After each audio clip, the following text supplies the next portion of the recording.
Some people like to enjoy a drink during the holidays, but that can have serious consequences depending on if you're mixing it with some medicines. Joining us now with more on that is Dr.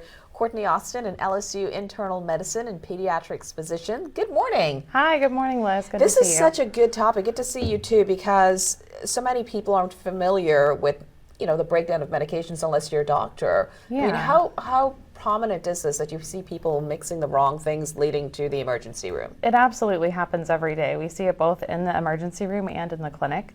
We have patients that come in and are mixing multiple over-the-counter medications as well as prescription drugs and then having alcohol on top of it, especially during the holidays. Wow. So it seems to be a pretty commonplace event. Give me some of the common things that you may take regularly. For me, I'm allergic to bug bites. I may take Claritin with drinks, whatever. Give me some examples of things that people may think, it's not a big deal, that it's serious. Well, absolutely. So you bring up a good point. The non-sedating antihistamines like Claritin, Zyrtec, even the sedating ones like Benadryl, people have a real tendency to think that because they're over the counter, they're completely safe and you can mix it with just about anything. But what they don't realize is that if you add alcohol on top of that you can really get some serious sedation and have some very concerning effects. So one drink becomes 3 drinks very quickly when you add Benadryl to a holiday beverage. And then the next thing you know, you're driving home and you don't realize the effect on your Absolutely, body. absolutely. So you bring up a good point too. What are some of the other examples that you try to point out to people, especially this time of year? So one of the most common interactions that we see is over-the-counter pain medications plus prescription pain medications and alcohol. Over-the-counter pain medications are particularly Tylenol and non-steroidal anti-inflammatory drugs can cause a lot of stomach irritation, especially when you combine them with alcohol.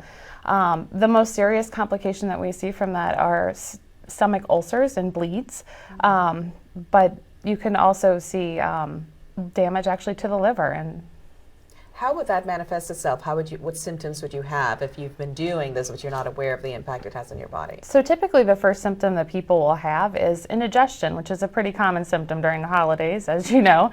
And they'll try to mask that with things like Zantac or Tums, something simple, but don't realize that there's more serious problem going on. Okay. And you said also the alcohol effect on women, the elderly, the chronically ill, things like that. Sometimes they're a bit more susceptible if you're mixing medications with alcohol. Absolutely. Something that we know for sure is that women have a much lower tolerance and metabolize alcohol quite differently than men do. So one drink for a female oftentimes is a lot more significant than one drink for a male who is able to metabolize that a lot faster.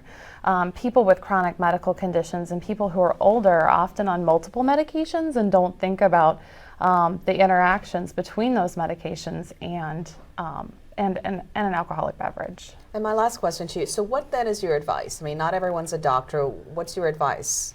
Well, I'm a primary care doctor and I have an open forum with all my patients.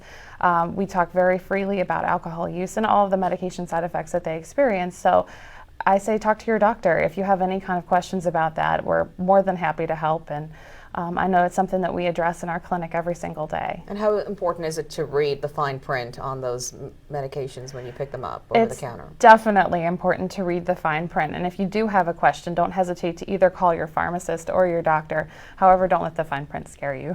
Okay. Thank you so much. Okay. Some really good tips here, because we know there's going to be a lot of popping up the cork and drinking. Absolutely, absolutely. Thanksgiving right here. Have a happy Thanksgiving. You too, Liz. Thank you. Thanks.